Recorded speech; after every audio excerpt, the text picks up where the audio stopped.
नमस्कार, मैं सुशील कुमार और आप देखना शुरू कर चुके हैं टाइम्स ऑफ गाजीपुर। देवरिया जिला में एक बहुत बड़ी ऐसी घटना घटती है, दिल को झकझोर कर रख देता है। अपने सोशल मीडिया और तमाम मीडिया के माध्यम से यह खबर जरूर आप सुने होंगे कि देवरिया जिला में प्रेमचंद यादव और सत्य प्रकाश दुबे के बीच एक बहुत बड़ी घटना घटी। जबकि इस घटना के में बताया जाता है कि प्रेमचंद यादव को कोई फ़ोन करके बुलाता है और उनकी हत्या कर देता है। और उस हत्या के बाद कुछ गांव के आक्रोशित लोग जब इस घटना को सुनते हैं तो सत्य प्रकाश दुबे के घर पहुंच जाते हैं और सत्य प्रकाश दुबे के घर के 5 सदस्यों की हत्या कर देते हैं। दोनों घटनाएं हैं, दोनों परिवार के लोग मारे गए हैं। ये बहुत ही निंदनीय घटना है और ऐसी घटनाएं नहीं होनी चाहिए, लेकिन आए दिन यह इस तरह की घटनाएं ज़मीनी विवाद में होता रहा है। सोशल मीडिया के माध्यम से मीडिया के माध्यम से जो खबरें मिल रही है, तमाम तरह की खबरें मिल रही है और किसी का कहना है कि इसमें तीसरे व्यक्ति का हाथ है जो प्रेमचंद यादव का भी और सत्य प्रकाश दुबे का भी हत्या किया है। और कुछ लोगों का यह मानना है कि सत्य प्रकाश दुबे ने ही प्रेमचंद यादव की हत्या किया है। और उसके बाद जब लोग आक्रोशित हुए, प्रेमचंद यादव के परिजन और उनके चाहने वाले जो लोग हैं, जब उस मामला को सुनते हैं तब उनके घर के ऊपर धावा बोल देते हैं और उनके परिवार के 5 लोगों की हत्या कर देते हैं। इसमें प्रशासन किस तरफ से दोनों परिवारों को न्याय कैसे दिलाता है, ये तो अभी देखने वाली बात है। लेकिन अभी जो मीडिया के माध्यम से जो खबरें मिल रही है, जो खबरें आ रही है, वो एक तरफा खबरें हो रही है कि सत्य प्रकाश दुबे के पक्ष में सरकार भी और प्रशासन भी लगा हुआ है। हत्या दोनों घरों में हुआ है, लेकिन सिर्फ एक पक्ष की बातें सुनी जा रही है और एक पक्ष की प्रेमचंद यादव की जो घर है उस पर बुलडोजर चलाने की बात हो रही है और यह नोटिस भी चस्पा हो चुका है। यह खबरें मीडिया के माध्यम से मिल रही है। लेकिन इसी तरह की एक बड़ी घटना आजमगढ़ जिले में घटती है। जी हाँ, ये खबरों को कम चलाया गया और इस पे लोग विशेष रूप से ध्यान नहीं दिए।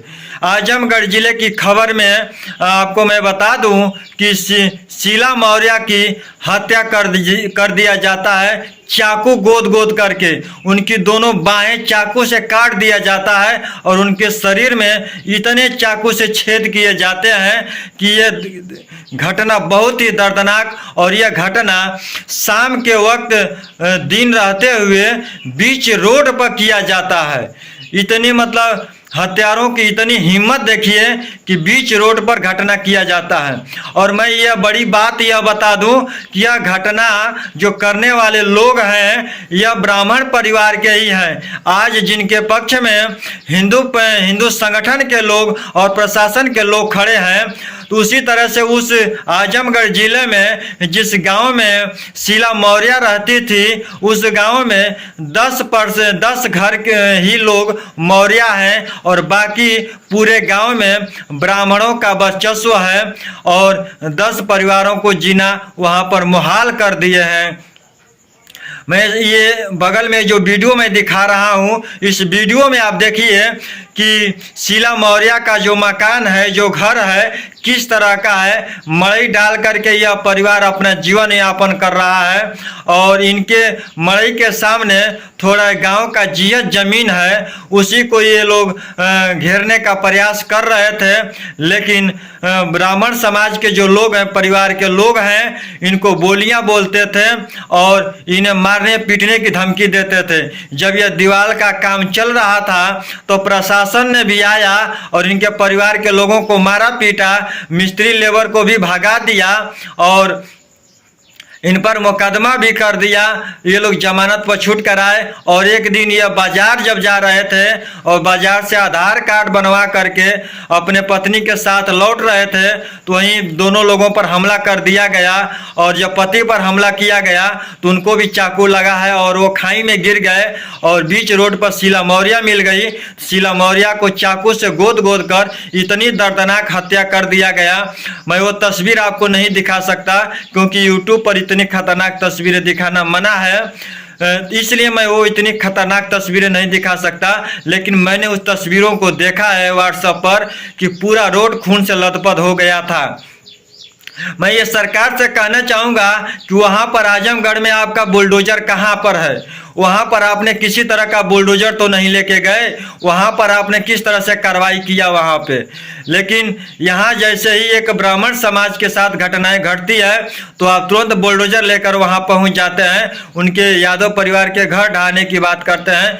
जो ये मूल रूप से जाति तरह के जो न्याय है वो उत्तर प्रदेश में दिख रहा है। उत्तर प्रदेश में कहा जाता है कि लाइन में कानून व्यवस्था मजबूत हुआ है, लेकिन दिन दहाड़े हत्याएं की जा रही है। ये किसकी लापरवाही हो सकती है? प्रशासन की लापरवाही है कि शासन की लापरवाही? किसकी लापरवाही है? हत्यारे अभी हत्या करने से बिल्कुल संकोच नहीं कर रहे, तनकी भी डर नहीं रहे। हालांकि दोनों परिवारों की जानें गई हैं और यह निंदनीय है। सजा जो हत्यारे हैं उनको सजा तो मिलनी चाहिए, ये चाहे किसी भी जाति के हों उनको सजा मिलनी चाहिए। लेकिन जान दोनों परिवार के लोग मरे हैं तो दोनों परिवार के साथ बराबर न्याय होना चाहिए। और उसी तरह से प्रशासन को आजमगढ़ में जो मौर्य समाज के साथ जो घटनाएं घटी है वहाँ भी न्याय होनी चाहिए और वहाँ भी बुलडोजर, बाबा की बुलडोजर दिखना चाहिए। कि सिर्फ यादव जी के घर पर ही बुलडोजर क्यों दिख रहा? वहाँ भी जो पांडे समाज के, ब्राह्मण समाज के लोग हैं उनका नामजद रिपोर्ट किया गया है।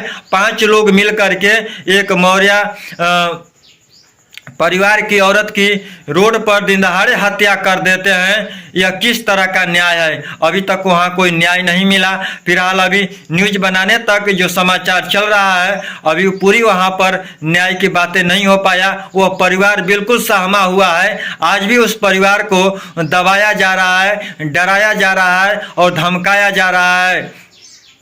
आप देख सकते हैं उनका वीडियो और मैं उनकी बातों को भी आपको सुनाता हूँ। हाथ भी काट दिए थे, सब पेट में मार दिए थे, ब्रेन के सर में मार दिए थे, जंघा पर ये सब मार दिए थे, बहुत से जगह चाकू लग गया था। जो है कितने वार किए होंगे चाकू? अबे कहाँ है बाबा का बुलडोजर?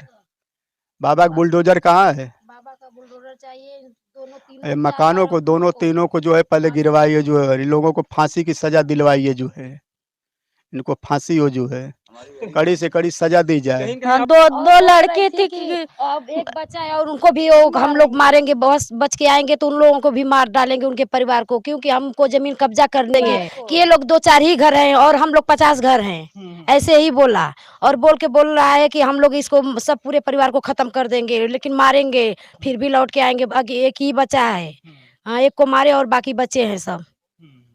और आप पर भी वार किए? हाँ, हमारे भी ऊपर इतना बड़ा ईटा फेंके थे उनके घर की जनानियां मारने के लिए। किनकी पत्नी थी जो मारी थी आपको? अब उनकी नरेंद्र पांडे की जनानी थी, उनकी लड़की 2 थी।